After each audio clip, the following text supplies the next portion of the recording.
Thanks for joining the National Women's Law Center for today's webinar, See Her Succeed, Fostering Inclusive Environments for Girls of Color in Schools. I would like to turn the floor over to Adaku at this time. Adaku, the floor is yours. Thank you, Tao, and welcome everybody to our webinar. We're so glad that you were able to log in today, and hopefully we'll cover a lot of ground and come up with ways that all girls can succeed in schools. So a little bit about myself. My name is Adaku Onyeka-Crawford, and I'm counsel at the National Women's Law Center. A little bit about my background. I formerly worked at the Chicago Housing Authority, where I worked with families in low-income communities that were predominantly African American.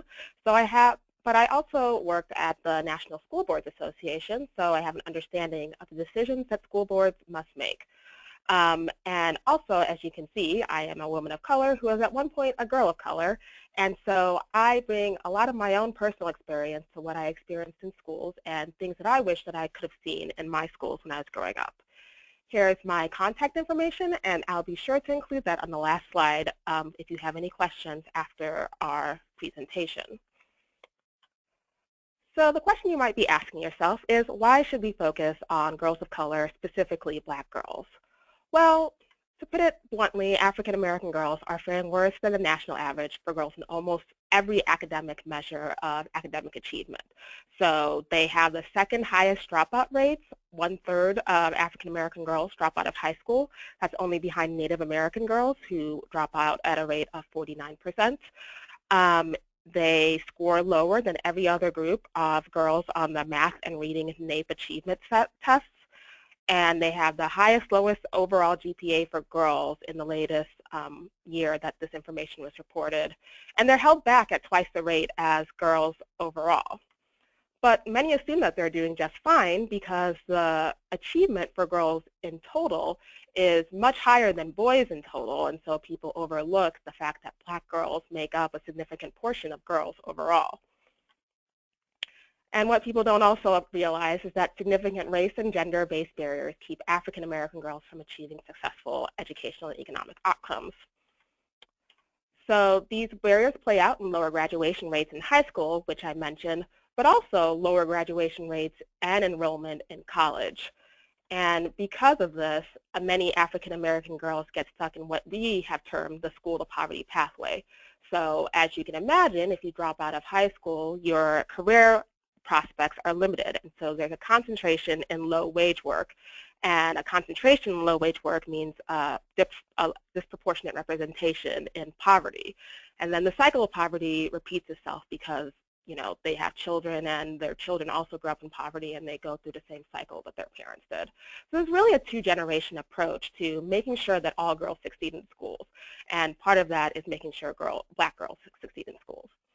So with that out of the way, let's go over an outline for today's webinar. So first, we're going to talk about race and gender stereotypes. And specifically, we're going to talk about how that impacts how girls of color, African American girls, see themselves and their self-esteem, and how that affects their performance in schools. We're also going to talk about how those stereotypes affect disproportionate discipline and school push-out for African American girls. And at this point, after these two sections, we'll pause for questions. Then we'll move on to pervasive sexual harassment and violence. Now this issue affects all girls in schools, but disproportionately so African American girls, and also discrimination against pregnant and parenting students. So those two I like to term as my Title IX section, and as you may know, Title IX prevents sex discrimination in schools, and there are federally mandated things that schools must do to address these two things. But rather than just going into the legal framework, we kind of want to talk about what schools can do to go above the federal mandated minimum of Title IX. And finally, we'll talk about limited access to STEM, athletics, and other extracurricular activities that can help girls succeed outside of the classroom. And we'll pause for final questions.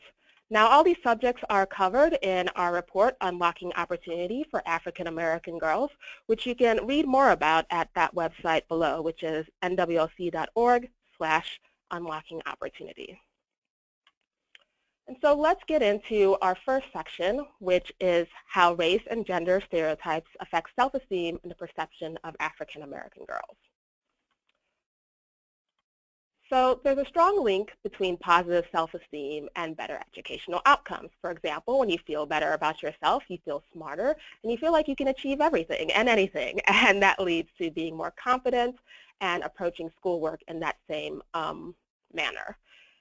And a recent New York study actually of Black girls found that those who describe themselves as Afrocentric or had strong ties to a racial identity or were proud of being Black or African American or Afro-Latino, they were more likely to be happy and get good grades. But there are also studies like the doll test that show that negative racial stereotypes begin affecting African American children from a very young age. So it's something that we as educators need to take into account even in the early grades. And for those of you who don't know what the doll test is, so this is a test that was first conducted in the 1940s, and it's been repeated many times since then. So in this test, a group of preschool-aged African-American children were given two dolls. One was white and one was Black, and they were asked which one they preferred. And overwhelmingly, the Black children preferred the white doll.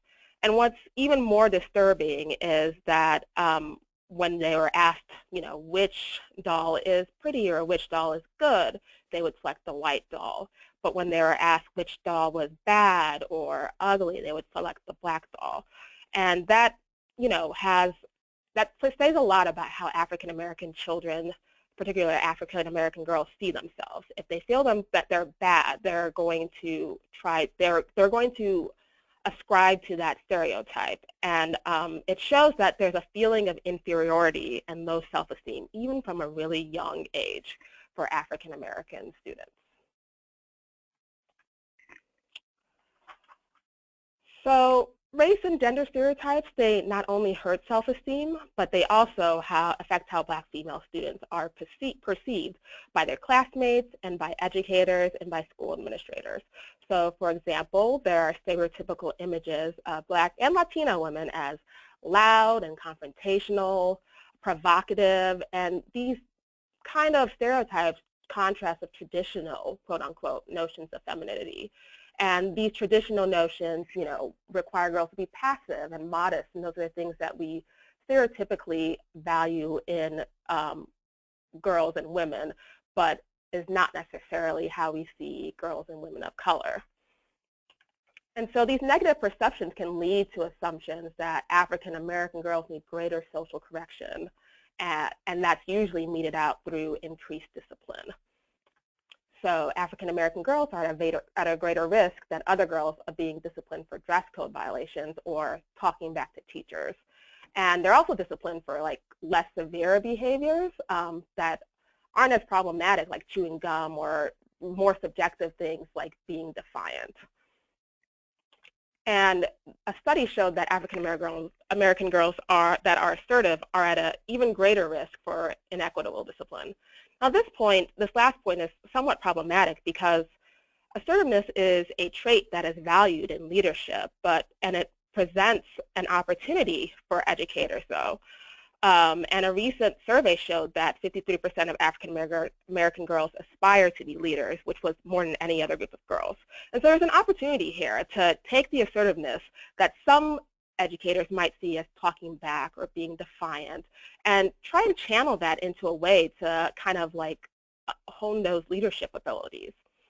And so educators should really be on the lookout to make sure they're not accidentally discouraging African American girls from pursuing leadership roles by punishing them for speaking out when they feel they're being treated unfairly. So we know how stereotypes affect self-esteem. So talk about how we can combat those stereotypes and make sure girls can succeed. And the biggest thing that we can do is support leadership development. So schools can develop programs to promote leadership so that African American girls know they can achieve their goals and grow to be successful women. And that can be done through mentoring programs, field trips to museums that promote African American history, and guest speakers who come in and talk about what they do and look like the children that they're speaking to. Schools can also provide training in conflict resolution, healthy communication, and problem-solving skills. So this point kind of goes to the point of having assertiveness and having that being viewed as, talking back. One way is to try and teach students how to communicate in a healthy way and channeling that potential to be good leaders. And schools can also create meaningful leadership opportunities for African American girls through other extracurricular programs, which we'll get into a little bit later. And this last point is to develop culturally inclusive curricula that emphasizes the contributions that African Americans have made to history, literature, math, science, all the things that make up this fabric of this nation.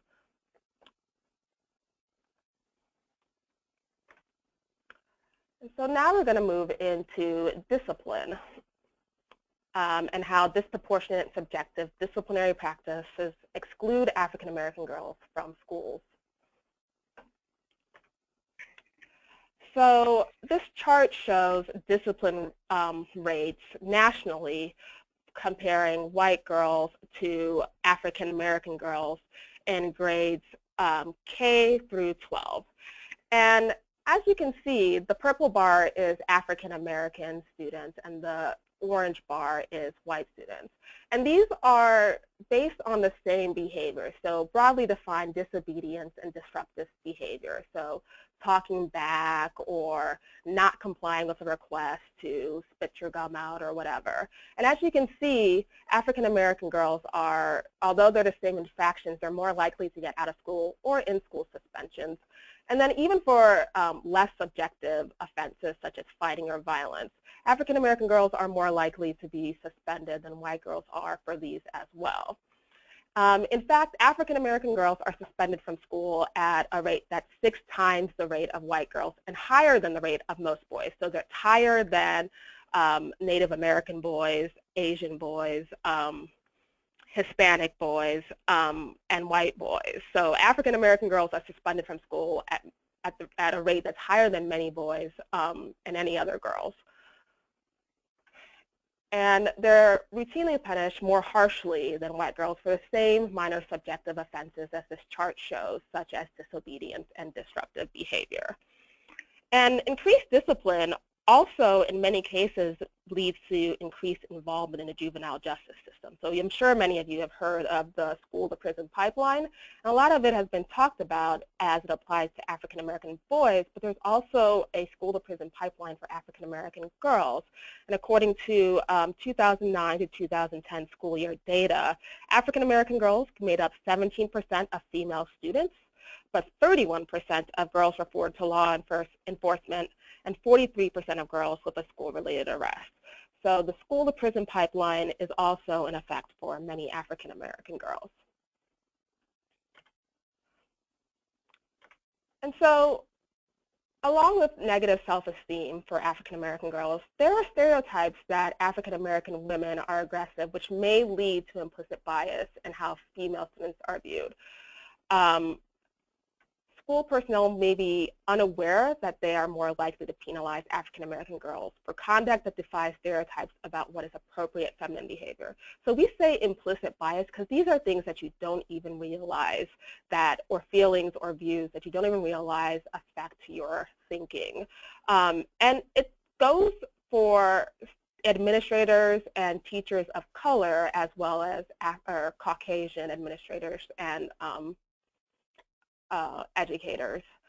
So it doesn't know any kind of race, and it's informed by the stereotypes that we see in media, in public, and everything else. And another thing that is missed is that a lot of times these overly harsh responses to defiant behavior, it doesn't really look at the underlying causes of the conduct, which for many girls, especially girls of color living in poverty, include exposure to trauma, violence, abuse, other toxic stress. And what I mean by toxic stress is living in poverty and being frequently confronted with racism and sexism on a daily basis. And so one thing that, we'll get into this a little bit more, but replacing harsh discipline with other things that get to the root of this trauma that may be manifesting itself in defiance or insubordination, or other things of that nature. So what can we do to reduce unfair and excessive discipline? Well, for one thing, teachers and administrators should be trained to recognize their implicit gender and racial bias. And by recognizing their implicit biases, you can then start to work against those biases that you have. And you can root out disciplinary practice that may be based on stereotypes. So first, it's recognizing the bias, and then acting against it. And in addition to recognizing implicit biases, this training should include recognizing signs of trauma that may be underlying perceived defiant or disrespectful behavior. And then also another thing that's really key that folks don't usually talk about is collecting and reporting data segmented by race and sex for disciplinary referrals, including the specific reasons for discipline. And the reason why this is so important is, you know, maybe Susie gets disciplined one day, and you think it's just a one-off thing, and you don't recognize, because you're not keeping track of your records, that it appears that African-American girls or African-American boys or Latina girls keep on getting disciplined for a particular infraction, and that it may be the root of that infraction may harbor some kind of implicit biases. And so by collecting the data and segmenting it by race and sex, you'll be able to see patterns that are emerging. And another way to see whether or not there are biases in your policies is to collect this data and to be able to root it out. And I also want to add that under the Every Student Succeeds Act, which was passed in December of last year, schools are required to collect and segment disciplinary data by race and sex. And they do need to be in broad categories such as disobedience or insubordination. And so this is something that is new and will be required to be reported on state report cards every year. And so as you're looking to comply with the Every Student Succeeds Act, this is something to really take note of. And so now that we've gotten to the first two questions, I'd like to open it up for questions. Or let's open it up for questions right now. Great, thanks so much, Adaku. At this time, if you have a question, please either raise your virtual hand or go ahead and throw your question into the Q&A, and we will go ahead and make sure that it gets answered. So I'll go ahead and start by asking you a question, Adaku. Can you go ahead and give us some examples of what a culturally inclusive curricular might look like? Sure. So one thing that, so I mentioned including different ways that African Americans have shaped this nation's history. And so one thing that I always like to tell folks is that Black History Month doesn't have to just be 1 month, right? You know, Hispanic Heritage Month doesn't have to just be 1 month. That information can be weaved throughout the curriculum. You know, Harriet Tubman is in the news because she'll be on the face of the 20 come 2030 or hopefully sooner. And even just doing that and realizing the contributions that Harriet Tubman made during the Civil War, she was the first African-American female to lead some kind of rebellion, and actually was very instrumental in the Civil War, aside from the Underground Railroad and helping slaves escape. That's something I never figured out, and it's a huge source of pride for me. And I know that if I had learned that when I was younger, I would have really appreciated that and really found some pride in myself and had even more self-esteem than I had. Another thing for younger students is in the reading and literature books you read, making sure that the characters and the protagonists are, diverse, and it's not just one, there was a little girl who collected 1,000 books featuring kids of color as a protagonist because she got sick of reading, quote unquote, books about white boys and their dogs.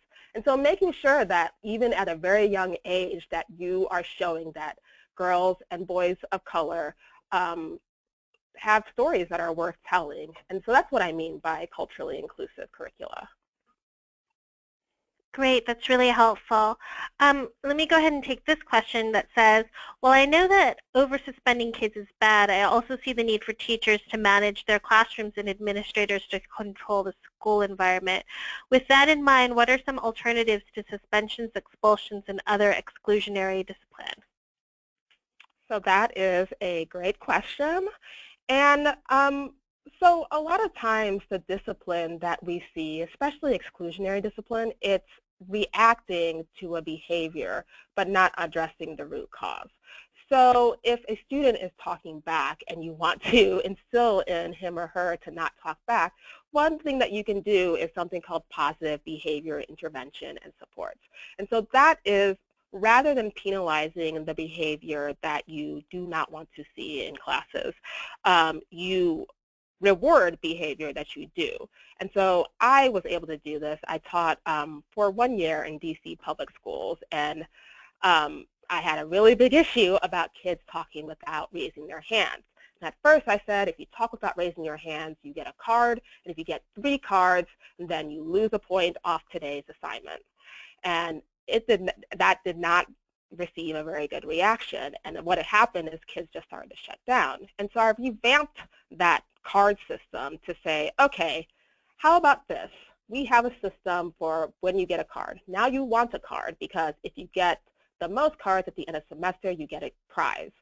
And the way you get a card is I'll ask a question, and you have to raise your hand, wait to be called on, and say something on topic. And if you do those 3 things, you get a card. And that really changed the atmosphere of the classroom. Soon I was able to control the class, and folks felt like they could participate. And I still got a couple people who just couldn't get to raising their hands and doing all 3 things. But by and large, they were at least active and participating, and they felt like they were valued in class. And so that's one thing to try and reinforce the behavior you want to see. And in times where there is more, I guess, student-on-student behavior that you want to discourage, another practice is restorative justice, which allows the, I guess, for lack of a better term, the victim of whatever the behavior was, the student who, either was harassed or bullied or what have you,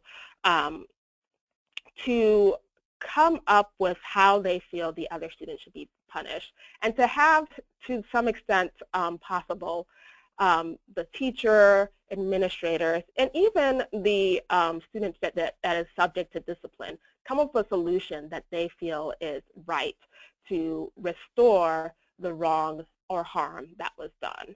And that has been a really promising practice in school so far. Great, thanks so much. It looks like we don't have any further questions at this time, so I'll let you continue your presentation. Great. All right. And so now we're going to move on to what I call the Title IX section of this chat. And so the first thing we're going to talk about sexual violence and trauma, and how pervasive harassment undermines positive educational experiences. Now, like I said, sexual harassment and violence is something that affects all kids in schools, but disproportionately affects African American and Latina women and girls. So African American and Latina women and girls experience higher rates of sexual violence and intimate partner violence than white women and girls. They report higher rates of sexual harassment at school, and they're disproportionately likely to be victims of sex trafficking, especially in areas of concentrated poverty. To give you a little bit of a stat to go along with this, 1 in 10 girls report being physically forced to have sex against their will, and these are high school girls. And that includes 9.1% of white girls, but as I said, the percentage is higher for Black and Latina girls. So 9.1% of white girls, 11.5% of Black girls, and 12.2% of Latina girls. And so higher incidences of sexual harassment and trauma, they have a significant impact on education outcomes, especially when the assaults or harassment take place at school. You can imagine that, there's something in Title IX that's called a sexually hostile environment. And if they're being harassed, it's hostile and they don't necessarily want to be there. And that's impending, and that's blocking their ability to learn. And unfortunately, girls who seek help, they often encounter unsupportive responses, such as blame for the harassment. So you wouldn't be harassed if you weren't wearing such tight jeans, which isn't helpful for many girls. Failing to consider how the school climate contributes to the harassment, like just saying boys will be boys and that's that. Well, let's take a look at the climate and try to think about ways that boys can be, to break the assumption that boys will just harass other students or other girls. And then also there's punishment for fighting back against harassers, oftentimes for African American girls. And a real life scenario of this comes from the book by Monique Morris called Push Out. And this is a book that was released, I believe, last month. And if you haven't had a chance to look at it, I really encourage you to look at it. She goes through girls who are in juvenile detention facilities and talks to them to kind of figure out what happened along the way to get them there. And a lot of times the girls talked about their experiences in schools and how that contributed to them being involved in the juvenile justice system. And so this story is from one girl, and it reads as follows. I was in the 5th grade, and this boy, he kept spitting spitballs through a straw at me while we were taking a test. I told the teacher, and he told him to stop. But of course, he didn't. He kept doing it, so I got up and I yelled at him, and he punched me in my face, like in my eye. My eye was swollen and everything. I don't even remember if I fought him, because that's just how it ended, I think. But I remember we both got suspended. And I was like, why did I get suspended? I was a victim. And so this is too often what plays out for girls who experience harassment in schools. Teachers don't really do anything to stop the harassment. And when the harassment continues and the girl stands up for herself, she's often disciplined along with her harasser. And Title IX requires that schools make attempts to stop and prevent the harassment. And like I said, restorative justice and positive behavior intervention supports can go a long way to do that while not pushing other students out of school. So how do we reduce gender-based bullying, harassment, and violence? Well, one thing school districts can do is adopt strong anti-harassment policies and provide everyone with mandatory, age-appropriate training on harassment, violence, and healthy relationships. So this last thing about healthy relationships is really key. Talking about how to treat other people, how to treat people of the other sex and also the same sex, so you don't foster an environment that is hostile to either sex. Another thing, which will be a repeat, is collecting data on incidents of harassment and violence while maintaining student privacy. So again, you can't know if you have a sexually hostile environment unless you collect the data. A lot of times these things go undetected because you figure it's just a one-off thing, when if you collect the data, you might see a pattern emerge. And also connect victims with counseling and other trauma-informed supports. Like I said, a lot of girls, especially girls growing up in poverty, they witness violence and trauma and harassment in their communities. And being able to have a place to kind of unload that in schools would also be a really great resource to reducing harassment and violence and the effects that come from it. And I want to take a look at two school districts that saw hostile sexual environments and how it was affecting the body and what they did to try and address it. So the first one is Oakland Unified School District, and they were having an issue where they saw students as young as 7th grade being recruited into sex trafficking. And so what Oakland did was they created a curriculum and a mentoring program to help prevent sex trafficking, which started in 7th grade. And it focuses on building self-esteem, talks about the dangers of running away, talks about sexual abuse and what healthy relationships look like. Another promising program is in Northern Virginia. Parents and teachers there realized that, a lot of students were being recruited into sex trafficking with a gang. And so they hosted a night to kind of talk about sex trafficking and informing parents about how gang members lured them into the sex trade.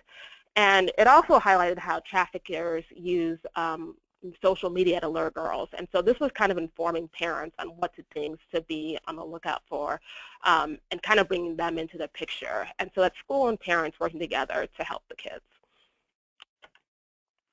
So next we'll move into pregnant and parenting students and how pregnant and parenting teens are often pushed out of school. So again, teen pregnancy is actually on the decline, but African American and Latina girls tend to have higher rates of teen pregnancy. So 1 in 6 white girls will get pregnant before age 20. That's compared to 4 in 10 African American women and 1/3 of Latinas. And so as you can imagine, there's a lot of things that come with being a young parent. So work demands, childcare, but also stigmatization, stigma can prevent young mothers from realizing success. And here's a stat to kind of illustrate that. So only 51% of young mothers get a high school diploma by age 22, compared to 89% of women who don't have children in their teen years. And even fewer go on to get a college degree.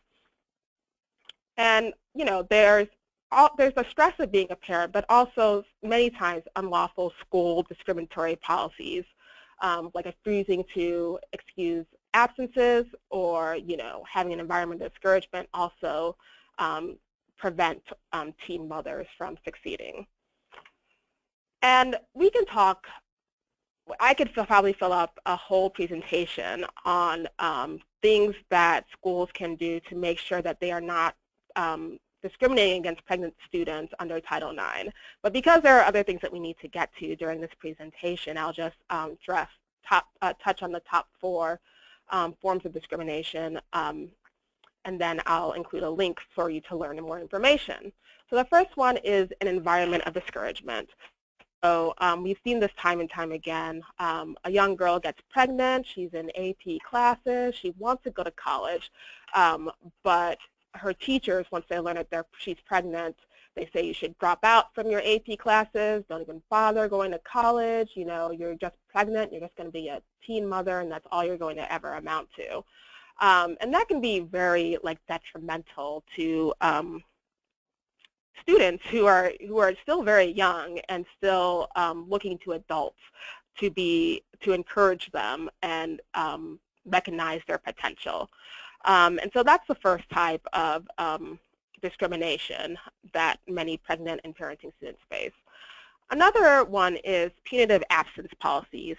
So under Title IX, schools are required to excuse any absences that are related to pregnancy and related medical conditions. So if a student needs to go visit her OBGYN for a prenatal consultation, or for childbirth, schools are required to excuse those absences regardless of what they do for other students who who are out for medical reasons.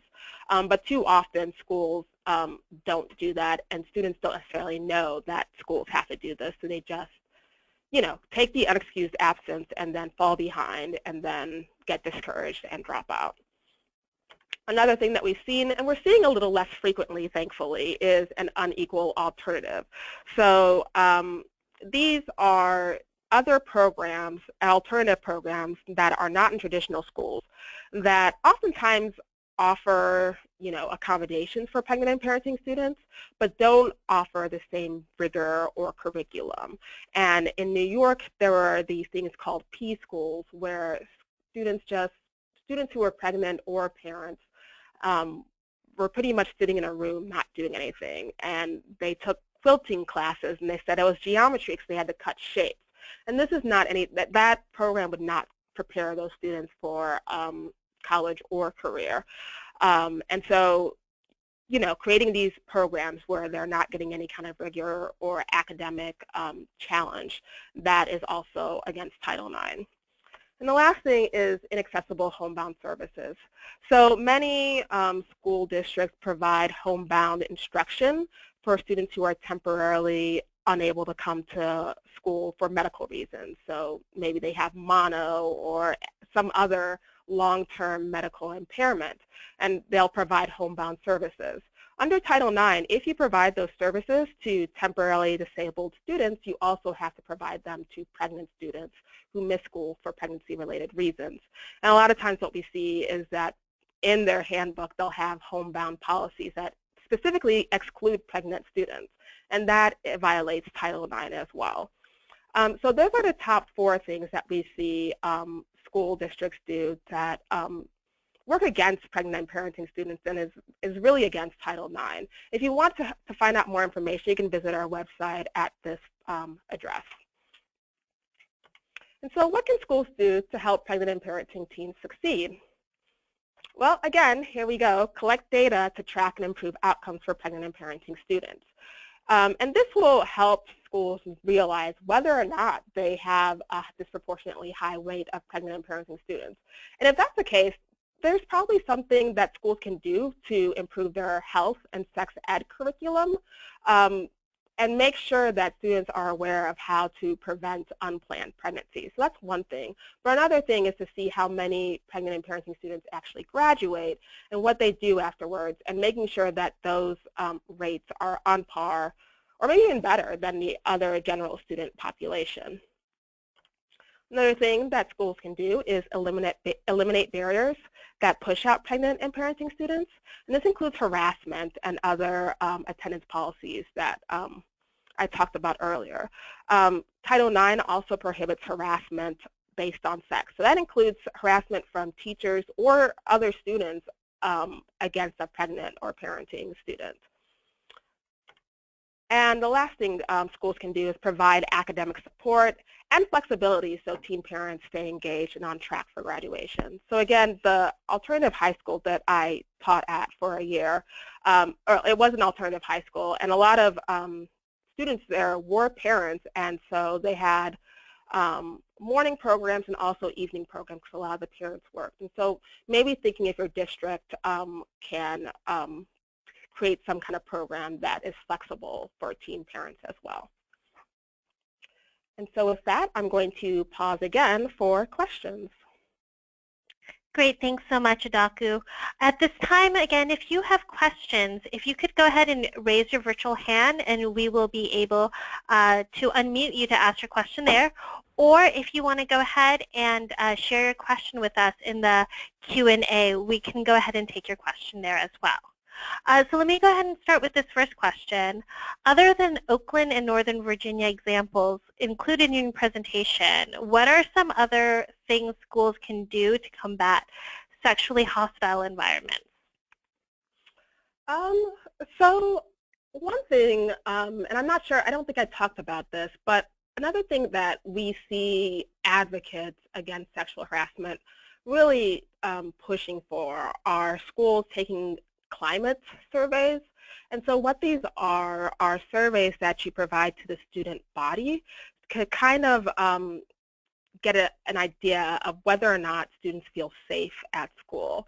And these climate surveys can collect data or information on whether, you know, the school is inclusive of girls, or even more broadly, like LGBT students, whether, you know, students of color feel safe, you know, and this will allow schools to take a look at their own student body and tailor policies to kind of address what they see happening at their schools. And we think that's a great idea because not only does it allow schools to tailor it to their specific needs, but you're also getting input from the students who are the ones who are walking the hallways and, you know, in the environment we strongly support.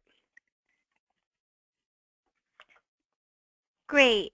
And then we have gotten this question. What does a strong sexual harassment policy look like? So that's a good question. A strong sexual harassment policy is very clear. So first of all, another thing that Title IX requires is for schools to have someone called a Title IX coordinator. And this is the person who can handle all inquiries and complaints of sex discrimination in schools. And so this person should know, like, the types of pregnancy discrimination that are prohibited under Title IX, sexual harassment policies, equal access to like sports and other things like that. And this person is a person who you go to if you feel like you are being discriminated against in class. And so a lot of times we get calls from students or parents, and they don't know this person exists. So the first thing is to, in your student handbook, provide the point of contact, the name, the contact information of the Title IX coordinator, and to also list out the types of what sex discrimination is. That sex discrimination includes pregnant and parenting students. It includes sexual harassment and sexual violence. It includes access to STEM and athletics. Because again, what we hear from parents and students is like, oh, I never knew that Title IX, applied to pregnant and parenting students. I thought it was just athletics. So listing the things that are prohibited under Title IX. And then also laying out the procedure that will follow if you file a complaint. That's the last thing that we hear, that they don't so so parents or students contact their Title IX coordinator, but they don't know what's going to happen next, and they don't get any follow-up. So saying, you will get an email or someone will call you back and we'll investigate or we'll talk to you within X amount of days. Like having it be very clear and having that in a place where parents and students can find that information easily, so it's transparent and students and parents don't feel like they're lost and navigating this process that's unfamiliar to them. Great, thanks so much. It doesn't appear like we have any additional questions at this time, so I'll let you go ahead and continue your presentation. Thank you. Great. So our last section is access to STEM and extracurricular activities. And this will talk about how limited access to opportunities in science, math, and athletics limit achievement for African American girls. So we all know that, there's been this emphasis on STEM because this is the industry that will see the greatest growth in jobs moving forward. But there are low numbers of African American girls in STEM classes, and there's two root causes. So the first one is lack of course offerings in schools that are predominantly attended by students of color. So, and this applies to both boys and girls in those schools. So only 57% of Black high school students have access to the full range of math and science in their schools, compared to 71% of white high school students. And the full range of math and science, that includes offerings such as Algebra 1 and 2, geometry, calculus, biology, chemistry, and physics. So if you don't have that full course offering, it's very difficult to transition from high school STEM courses to college STEM courses if you don't have that basic foundation. And also teachers in high minority, high poverty schools are less likely to have resources necessary for instruction. They're also less likely to have proper credentials, and also less likely to be trained in math and science or to have those degrees. And like I said, these barriers apply to both boys and girls in high poverty, high minority schools. But the other thing that applies particularly to girls in those schools is that the stereotypes that discourage Black girls from pursuing STEM offerings. This is interesting because it applies also to white girls or other non-girls. There is a discouragement of girls from pursuing STEM, and so because African American girls fall into both of those categories, they're usually least likely to pursue careers in STEM. So, studies show that educators tend to steer African American girls to classes that promote dialogue instead of science and math courses. And this results in, when they're steered away from math and science in high school, they're not likely to pursue those fields in college and also professional opportunities. Another thing that we found is that African American girls have limited access to sports and other extracurricular activities. And so we know the benefits of playing sports. So girls who play sports are more likely to graduate from high school. They have higher grades and score higher on standardized tests. And there are also health benefits to participating in sports. So there's lower risk of obesity, higher levels of self-esteem, and lower rates of sexual activity and pregnancy. And the access to sports in their schools is very important because oftentimes financial barriers for girls, particularly in high poverty schools, leave them with fewer resources to play sports extracurricularly. So for example, transportation for after-school programs presents a problem for students who don't live within walking distance. If there's no public transit, then they can't get to the off-site program to play or participate in extracurricular activities. So it's really important that schools provide this resource on campus to students. And to delve into this last thing a little bit, so last year, the National Women's Law Center released a report called Finishing Last, and it looked at girls of color and school sports opportunities. And there are two key findings from this report that kind of echo what we've already gone over. And that is that 42% of U.S. public high schools are either 90% or more white or over 90% students of color. So racially isolated schools and a significant proportion of U.S. public high schools.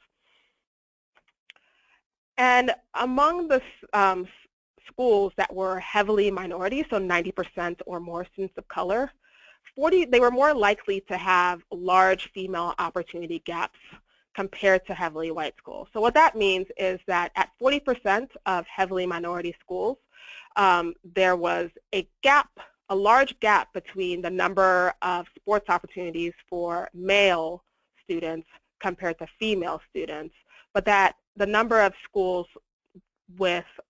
heavily white schools that had that same gap was much lower compared to it. So if you look at this information, you see that girls of color in predominantly minority high schools have so many fewer, are much more likely or less likely to have an opportunity to play sports in their schools. If you want to read more about that report and our findings, you can visit nwc.org/finishinglast. And so what can we do to improve STEM opportunities and achievement for African American girls? Well, one thing is to offer opportunities such as mentoring programs, field trips, to increase girls' exposure to female STEM professionals. Another thing is to offer hands-on learning opportunities and tutoring during and after school and over the summer so that girls of color and girls more generally just have an opportunity to approach this field that's traditionally thought to be male-dominated. And also train educators to recognize and overcome implicit biases. So this can be included in the implicit bias training that we mentioned earlier so that they don't discourage STEM, African American girls from participating in STEM. And how do we encourage participation in sports and other extracurricular activities? Well, you can engage in outreach and recruitment to encourage African American girls to participate in sports where they've historically been underrepresented. So I talked about climate surveys a little bit earlier to gauge how students feel about certain things. So that's just one way that you can use those surveys to see which sports African American girls would be interested in playing. Schools that have a little bit more finances, which I know is kind of hard in these times, can also provide financial and other supports to address barriers that limit low-income girls who tend to be African American, their access to activities.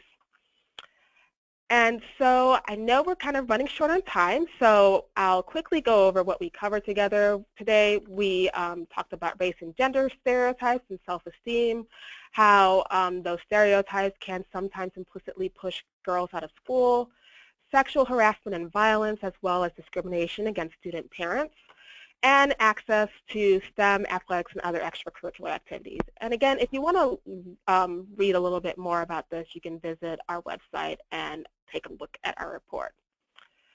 And I will now open it up for questions and answers and provide you with my contact information for today if you have any follow-up questions from this webinar. Great. Thank you again, Adaku. Just wanted to remind everybody how to ask questions.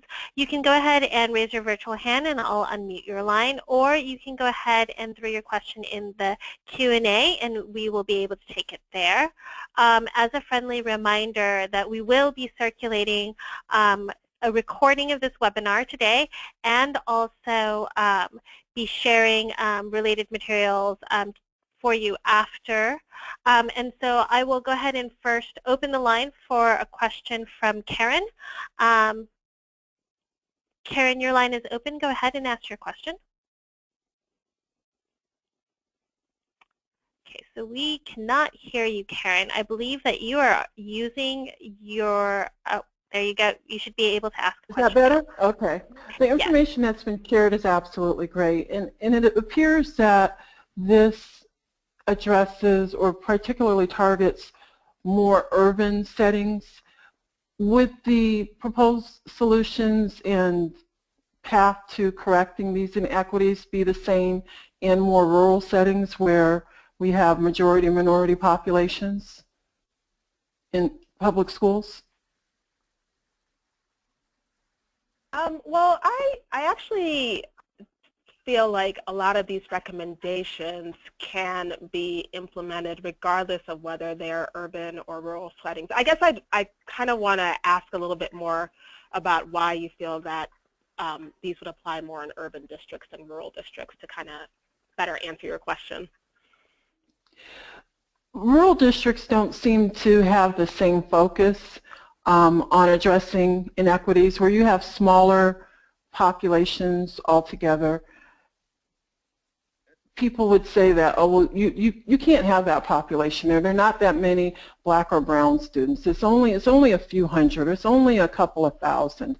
They don't seem to recognize that the same issues persist regardless of whether it's an urban or a rural setting, and they're less likely to be open to addressing inequities by the creation of an equity framework. Okay, so my response is that, so first of all, the fact that only a few hundred or a few thousand is not significant is interesting to me. But what we've found is that even in like suburban districts that are majority white, that students of color are not faring well within those districts. And the first thing to do is to highlight that information and that data.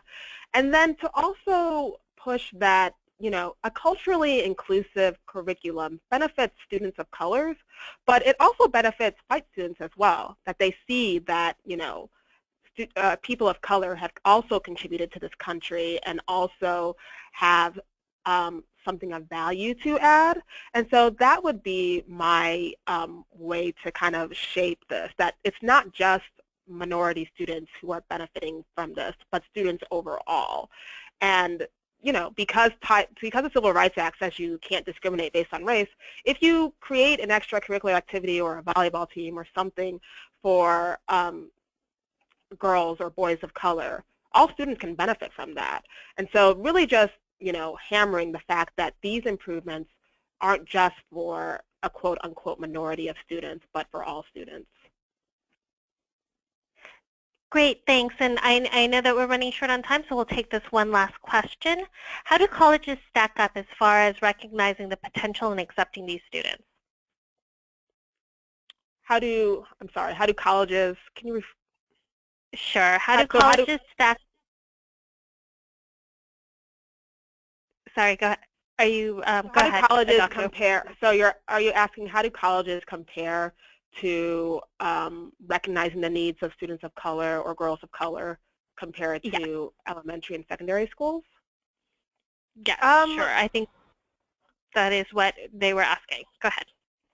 Yeah, so I'll be honest, we haven't really done much work looking into how colleges compare because there's such a big issue at the K-12 level that many students aren't getting to college. But I will say, so we had a listening forum in June of last year, and that forum was targeted at talking to girls of color and what they feel like they need to succeed in school.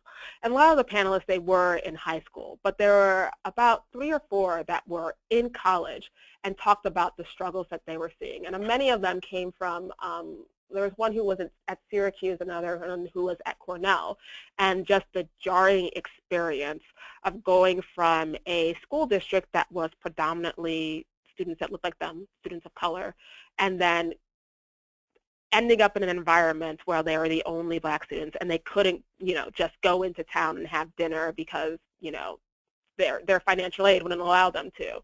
And I think that so I don't think that colleges are addressing it. And I think that if you look at the protests that have been happening from students of color and the fact that they feel like that they feel isolated, I think that colleges have a long way to go as well as elementary and secondary schools.